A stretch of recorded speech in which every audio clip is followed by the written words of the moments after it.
মাছ দিয়ে গাইস খুন্তিটা হয়ে গেছে। চিংড়ি মাছ দিয়ে হবে কচুর গাঠি, বেগুন, পুঁই শাক, কুমড়ো আর আলু।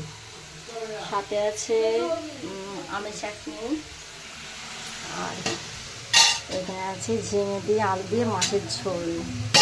যারা খাবে আমার বাড়ি চলে আসতে পারেন, তো মেসেজ করবেন, বাড়ির ঠিকানা দিয়ে দেবো, আসবেন, খেয়ে যাবেন।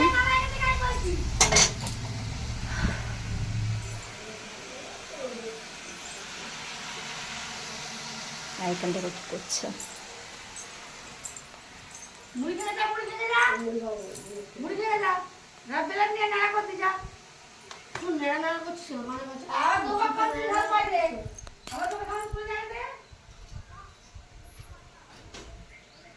আমার ছেলে, ছোট ছেলে।